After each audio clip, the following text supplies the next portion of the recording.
반갑습니다. 삼성전자 주주 여러분. 지금 삼성전자 차트를 보고 있으면 하루 등락보다 내 매수가부터 찾게 됩니다. 조금만 더 올라오면 본전인데 여기서 팔아야 하나 싶고요. 이미 수익권에 들어온 분들은 이번에는 어디까지 가져가야 할지 고민되실 겁니다. 그런데 삼성전자는 내가 산 가격을 기준으로 움직이지 않습니다. 내 계좌에는 아주 중요한 가격이지만 시장에는 수많은 거래 가운데 하나일 뿐이에요. 그래서 본전이 가까워질수록 오히려 판단이 더 어려워집니다. 오늘 영상에서는 삼성전자가 내 매수가 위로 올라왔을 때와 아직 손실 구간에 있을 때 각각 무엇을 보고 기다려야 하는지 말씀드리겠습니다. 단순히 더 오른다거나 다시 밀린다는 이야기가 아니고요. 반등을 조금 더 믿어볼 수 있는 신호와 기존 판단을 다시 살펴봐야 할 장면을 구체적으로 나눠보겠습니다. 그리고 영상 마지막에는 외국인과 프로그램 수급, 중요 가격의 돌파와 이탈을 빠르게 확인할 수 있는 삼성전자 실시간 대응 알림도 준비해 두었으니까요. 오늘도 내 계좌에 맞는 대응 순서까지 끝까지 확인해 보셨으면 좋겠습니다. 자, 삼성전자 주주분들이 가장 많이 하는 실수가 뭔지 아세요? 주가가 내 매수가 아래에 있을 때는 본전만 오면 정리하겠다고 생각합니다. 그런데 막상 본전 가까이 올라오면 마음이 달라져요. 이렇게 올라온 걸 보니 조금만 더 기다리면 수익까지 나겠지 싶습니다. 그러다 다시 밀리면 그때 팔았어야 했다고 후회하고요. 이 과정이 한두 번 반복되면 매수도, 매도도 점점 어려워집니다. 이게 주식 초보자라서 생기는 일만은 아닙니다. 정보가 부족해서도 아니에요. 주가가 오르면 욕심 때문에 원래 세웠던 기준을 높이고 떨어지면 두려움 때문에 기준을 버리기 때문입니다. 본전에서는 팔겠다고 했던 사람이 본전에 가까워지자 목표를 바꾸고요. 조금 밀리면 기다리겠다고 했던 사람이 급락 한 번에 가장 낮은 자리에서 던집니다. 기준이 가격을 따라다니면 매번 늦을 수밖에 없습니다. 그래서 오늘은 삼성전자를 세 구간으로 나눠보겠습니다. 아직 손실이 큰 구간, 본전이 가까워진 구간, 그리고 수익이 생긴 구간입니다. 같은 삼성전자를 들고 있어도 세 사람의 대응이 같을 수는 없어요. 매수가도 다르고 비중도 다르고 남아있는 현금도 다르기 때문입니다. 누군가 계속 들고 간다고 해서 나도 버텨야 하는 게 아니고요. 누군가 매도했다고 해서 내 계좌까지 바로 정리할 이유도 없습니다. 먼저 손실이 큰 분들입니다. 이 구간에서는 하루 반등이 크게 느껴질 수 있어요. 계좌 손실이 조금 줄어드는 것만으로도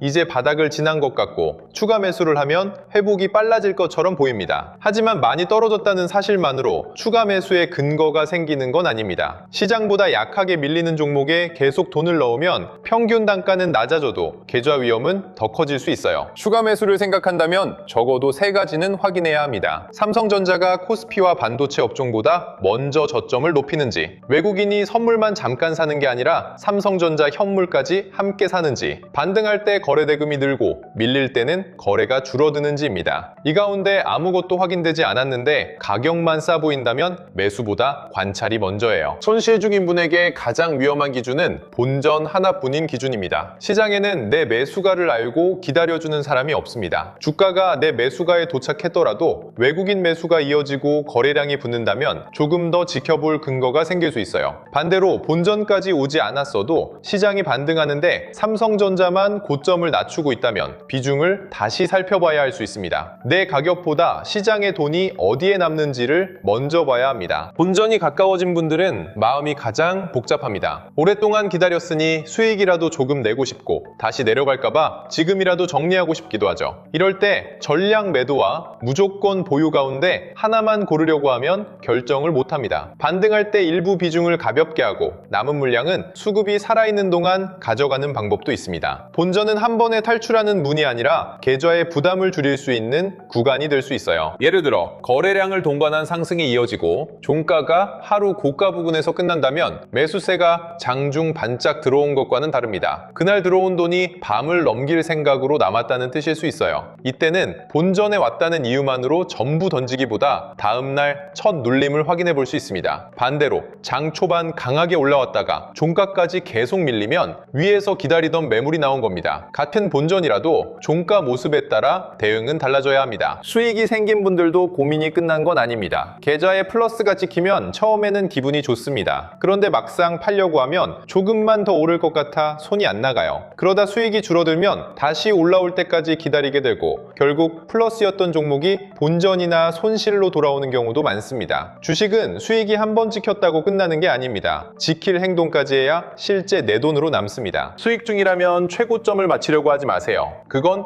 누구도 꾸준히 할 수 없습니다. 대신 상승을 만든 기준이 살아있는 동안은 가져가고 그 기준이 무너지면 급하게 오른 물량부터 나눠서 챙기면 됩니다. 시초가와 첫 눌림 저점, 최근 돌파한 가격 가운데 하나를 기준으로 정할 수 있고요. 외국인 수급이 강하게 들어온 날이라면 그 매수가 다음 날까지 이어지는지도 보셔야 합니다. 여기서 중요한 건 가격 하나만 떼어놓고 보지 않는 겁니다. 삼성전자가 같은 가격에 있어도 외국인이 사면서 올라온 자리와 개인 매수만으로 버틴 자리는 의미가 다릅니다. 프로그램 매수가 장중에만 들어왔다가 종가 전에 빠지는 것과 종가까지 남아있는 것도 다르고요. 가격은 결과입니다. 그 가격을 만든 돈이 누구의 돈이고 얼마나 오래 머무는지를 봐야 다음 움직임을 준비할 수 있습니다. 외국인 수급은 현물과 선물을 같이 보세요. 선물 매수는 지수 전체를 짧게 끌어올릴 수 있지만 방향이 빠르게 바뀌기도 합니다. 삼성전자 현물까지 꾸준히 사면서 선물 매수가 붙는다면 상승의 무게가 달라집니다. 반대로 선물로 지수를 받치면서 삼성전자 현물은 계속 판다면 겉으로 보이는 지수보다 종목 안쪽은 약할 수 있어요. 지수가 올랐다는 이유만으로 마음을 놓으면 안 되는 이유입니다. 프로그램 매매도 숫자 하나만 보지 마세요. 오전에 큰 매수가 들어왔더라도 오후에 그대로 빠져나가면 하루짜리 거래였을 수 있습니다. 반면 장중 흔들림이 있어도 종가 부근에서 매수가 다시 붙고 고가권을 지킨다면 다음 거래일까지 물량을 가져가려는 자금이 남았을 수 있어요. 오전 뉴스보다 오후 수급이 중요한 날이 많은 이유가 바로 여기에 있습니다. 거래대금은 반등의 진위를 확인하는 데 도움이 됩니다. 주가가 올라오는데 거래가 계속 줄면 팔 사람이 잠시 사라진 반등일 수 있어요. 반대로 이전보다 거래가 늘면서 매물대를 넘어가고 눌림에서는 거래가 줄어든다면 새로운 매수자가 들어왔다고 볼 근거가 생깁니다. 큰 양봉 하나보다 그 다음 눌림에서 거래량이 어떻게 달라지는지가 더 중요합니다. SK하이닉스와 비교하는 것도 필요합니다. 두 회사가 똑같이 움직일 필요는 없지만 시장의 반도체 자금이 어디를 선택하는지는 확인할 수 있습니다. SK하이닉스가 강한데 삼성전자만 계속 밀린다면 단순히 반도체 업황이 좋다는 말로 설명하기 어렵습니다. 반대로 업종 전체가 흔들리는데 삼성전자가 저점을 높이며 버틴다면 아래에서 받는 돈이 있을 수 있어요. 상대적으로 잘 버티는 종목은 시장이 돌아설 때 먼저 움직일 가능성이 있습니다. 그렇다고 하루 상대 강도만 보고 승자를 정하면 안 됩니다. 삼성전자에는 메모리뿐 아니라 파운드리와 모바일, 가전, 디스플레이처럼 여러 사업이 섞여 있습니다. 시장이 어느 사업의 기대를 크게 보는지에 따라 반도체 업종과 잠시 다른 움직임이 나올 수 있어요. 하루 차이보다 며칠 동안 고점과 저점이 어떻게 달라지는지 보셔야 합니다. 메모리에서는 서버용 D램과 기업용 SSD, 고부가 제품의 비중이 중요합니다. 수요가 늘어도 범용 제품 가격만 오르는 것과 고부가 제품 판매가 늘어 이익률이 좋아지는 건 다릅니다. 삼성전자가 많이 판다는 소식보다 무엇을 팔아 얼마를 남겼는지가 주가를 오래 끌고 갑니다. 실적 발표가 끝난 뒤에도 시장이 제품 구성과 수익성을 계속 확인하는 이유입니다. HBM4와 HBM4E 이야기도 기대만 들으면 안 됩니다. 샘플을 보냈다는 소식과 고객사의 최종 인증을 거쳐 매출이 본격적으로 잡히는 건 시간 차이가 있습니다. 수율이 안정되고 공급량이 늘어야 매출과 이익에 의미 있게 반영됩니다. 뉴스 제목이 강하더라도 양산 일정과 고객사 확대, 수익성까지 같이 확인해야 합니다. 기대가 숫자로 바뀌는 구간에서 주가의 평가도 달라집니다. 파운드리는 수주만큼 가동률과 수율이 중요합니다. 고객을 확보했다는 소식은 시작일 뿐이에요. 수주가 실제 생산으로 이어지고 공장이 안정적으로 돌아가야 적자폭을 줄일 수 있습니다. 설비 투자가 많다는 이유만으로 경쟁력이 곧바로 좋아지는 것도 아닙니다. 투자한 돈이 매출과 현금으로 돌아오는 속도를 봐야 합니다. 자, 여기까지 들으시면 삼성전자 대응이 왜 가격 맞추기보다 어려운지 아실 겁니다. 내 본전이 가까워지는 동안에도 외국인 현물과 선물 수급은 계속 바뀌고요. 수익이 생긴 뒤에도 프로그램 매매가 매도로 돌아서면 대응 기준은 달라질 수 있습니다. 문제는 이 변화를 하루 종일 혼자 확인하기가 쉽지 않다는 거예요. 제 영상을 보고 들어갔다가 물렸다는 분도 계시고 제가 말씀드린 방향과 다르게 움직여 손실을 봤다는 분도 계세요. 그런 분들께는 우선 죄송하다는 말씀부터 드립니다. 다만 영상은 촬영하고 편집해서 올라가는 하는데 두세 시간의 차이가 생깁니다. 영상은 촬영할 시점에 멈춰 있지만 삼성전자 수급과 시장은 그 사이에도 계속 움직입니다. 제가 촬영할 때 들어오던 외국인 매수가 영상을 보실 때는 이미 빠져나갔을 수도 있습니다. 반대로 약했던 삼성전자가 거래량을 동반해 기다리던 가격을 되찾았을 수도 있고요. 운 좋게 아래에서 샀는데 언제 팔아야 할지 몰라 수익을 다시 돌려준 분도 계실 겁니다. 영상으로 큰 흐름을 확인했다면 판단 기준이 달라지는 순간은 실시간으로 이어서 봐야 합니다. 그렇다고 매일 장중 화면을 켜두고 외국인 현물과 선물, 프로그램 매매와 거래대금, 환율과 반도체 뉴스를 전부 지켜볼 수는 없잖아요. 가격이 움직인 뒤 이유를 찾는 것보다 내 판단을 바꿔야 할 신호가 나왔을 때 먼저 아는 게 필요합니다. 이래서 삼성전자 실시간 대응 알림이 필요한 겁니다. 이처럼 삼성전자는 좋은 이야기와 확인해야 할 숫자가 함께 있는 회사입니다. 그래서 주가는 실적보다 먼저 기대를 반영했다가 실제 숫자가 기대에 못 미치면 빠르게 되돌릴 수 있어요. 반대로 걱정이 충분히 반영된 자리에서는 작은 개선만 나와도 크게 움직일 수 있습니다. 좋은 회사냐 아니냐만 물으면 대응이 어려운 이유입니다. 지금 가격에 어떤 기대가 들어가 있고 그 기대를 수급이 인정하는지를 함께 봐야 합니다. 장 초반에는 시초가를 기준으로 보세요. 강하게 시작한 뒤 첫 눌림에서 시초가를 지키고 거래량이 다시 붙는다면 매수세가 이어질 근거가 생깁니다. 반대로 갭상승 뒤 시초가를 계속 깨고 반등할 때마다 거래가 줄면 기다리던 매물이 나오는 것일 수 있어요. 처음 얼마나 높게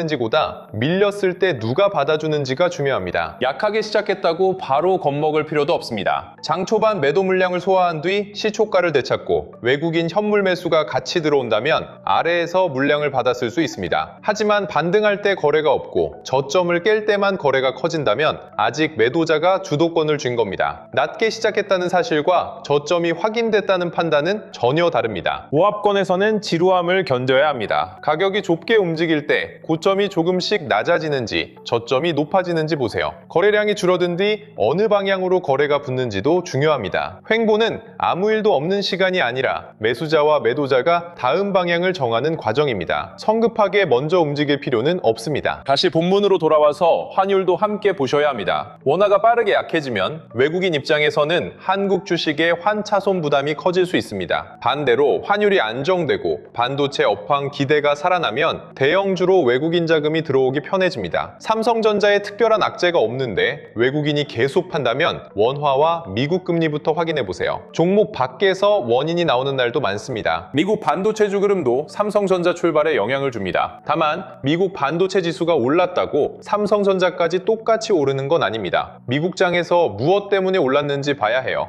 AI 가속기 수요가 강해서 오른 건지, 메모리 가격 기대가 살아난 건지, 단순한 저가 매수인지에 따라 국내에서 반응할 종목이 달라집니다. 미국 반도체주가 강했는데 삼성전자가 따라가지 못한다면 그 자체가 정보입니다. 위에서 기다리던 매물이 많거나 외국인이 국내 시장 위험을 다르게 보고 있을 수 있어요. 반대로 미국장이 약했는데 삼성전자가 장중 낙폭을 줄이고 종가를 회복한다면 아래에서 받는 돈이 있다는 뜻일 수 있습니다. 좋은 환경에서 못 오르는 종목과 나쁜 환경에서 버티는 종목은 다음 움직임이 다를 수 있습니다. 레버리지 수급도 빼놓을 수 없습니다. 삼성전자와 반도체가 강해지면 짧은 시간에 더 큰 수익을 기대한 돈이 레버리지 상품으로 몰릴 수 있어요. 문제는 이 돈이 방향을 바꿀 때입니다. 상승할 때는 추격 매수를 키우고 하락할 때는 손절과 반대 매매가 겹치면서 움직임을 더 거칠게 만들 수 있습니다. 기업 가치가 하루 만에 달라지지 않았는데 주가가 과하게 흔들리는 이유 가운데 하나입니다. 레버리지 자금이 많이 들어온 장에서는 하루 반등만 보고 하락이 끝났다고 판단하면 안 됩니다. 강하게 오른 다음날 시초가를 지키는지 거래대금이 유지되는지 외국인 현물 매수가 이어지는지를 확인해야 합니다. 단기 자금만 몰렸다가 빠지면 상승 속도만큼 하락도 빨라질 수 있어요. 좋은 방향으로 움직일수록 오히려 수급의 질을 봐야 합니다. 계좌 비중도 대응을 결정합니다. 삼성전자가 계좌의 10%인 사람과 70%인 사람은 같은 하락을 봐도 마음이 다를 수밖에 없습니다. 비중이 크면 작은 움직임에도 잠을 못 자고 계획에 없던 매매를 하게 됩니다. 종목을 믿는 것과 계좌 대부분을 한 종목에 넣는 건 다른 문제예요. 매일 가격 때문에 판단이 바뀐다면 먼저 비중부터 확인해 보세요. 단기 투자와 장기 투자도 섞지 마세요. 돌파를 보고 짧게 들어갔다면 다시 그 가격 아래로 밀릴 때 판단을 바꿔야 합니다. 손실이 났다는 이유로 갑자기 10년 뒤 반도체 시장을 이야기하면 장기 투자가 된 게 아니라 매도를 미룬 것일 수 있어요. 장기 투자자라면 하루 등락보다 메모리 수익성과 파운드리 개선, 현금 흐름이 처음 생각대로 가는지를 봐야 합니다. 이제 본전 구간에서 실제로 무엇을 할지 다시 정리해 보겠습니다. 첫째,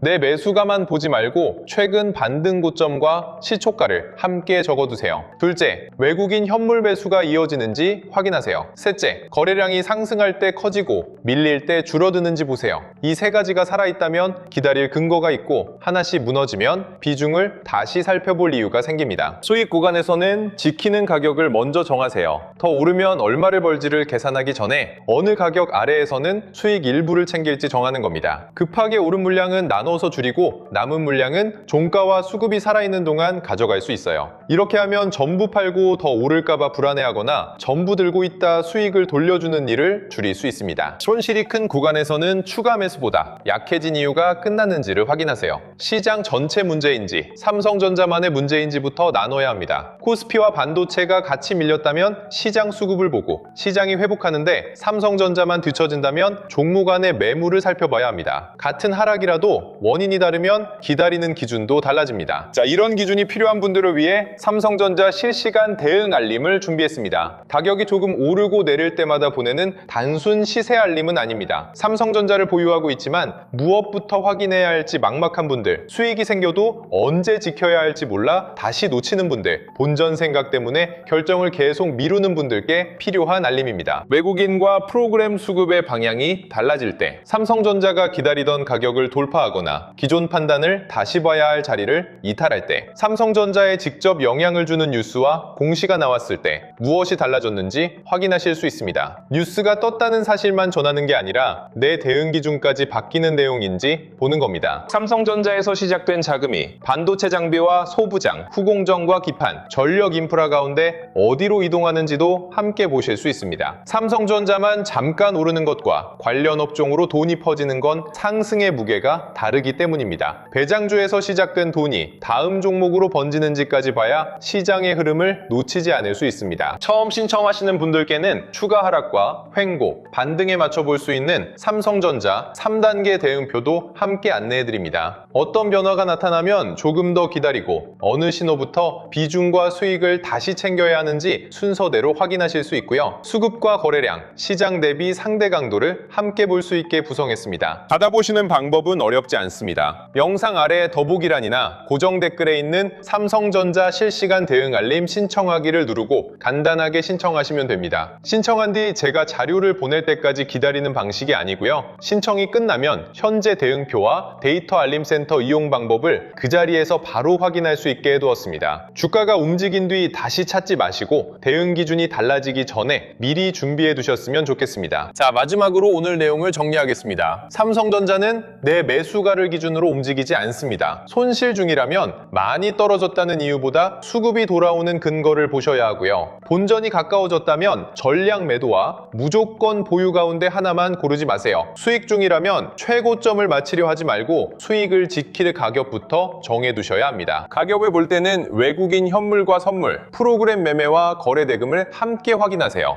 장 초반에 들어온 돈이 종가까지 남는지, 상승할 때 거래가 커지고 밀릴 때 줄어드는지가 중요합니다. 삼성전자가 코스피와 SK하이닉스보다 잘 버티는지도 비교해 보셔야 하고요. 같은 가격이라도 어떤 돈이 만들었는지에 따라 다음 움직임은 달라집니다. 사업에서는 서버용 D램과 기업용 SSD, HBM4와 HBM4E의 양산과 수익성을 보셔야 합니다. 파운드리는 수주 소식만큼 실제 가동률과 수율 개선이 중요하고요. 좋은 이야기가 실적과 현금으로 바뀌는지 확인해야 시장의 기대도 오래 이어질 수 있습니다. 삼성전자 주주 여러분, 오랫동안 기다린 시간이 아까워서 아무 기준 없이 버티지는 않으셨으면 좋겠습니다. 반대로 오늘 하루 흔들렸다는 이유로 그동안의 판단을 전부 버릴 필요도 없습니다. 기다리려면 왜 기다리는지 알고 기다려야 하고요. 움직이려면 가격이 아니라 내 판단을 바꾼 신호가 무엇인지 설명할 수 있어야 합니다. 본전은 실패를 확인하는 가격도 아니고 무조건 탈출해야 하는 가격도 아닙니다. 계좌의 부담을 줄이고 다음 선택을 준비할 수 있는 구간입니다. 수익도 화면에 찍힌 숫자로 끝나는 게 아니라 지켜냈을 때 비로소 내 돈이 됩니다. 이번에는 삼성전자가 움직인 뒤 감정으로 따라가지 마시고요. 내 매수가와 비중, 남은 현금을 먼저 확인한 다음 시장의 돈이 돈이 선택한 방향을 차분하게 지켜보셨으면 좋겠습니다. 오늘 정한 기준 하나가 다음 흔들림에서 여러분의 계좌를 지켜줄 겁니다.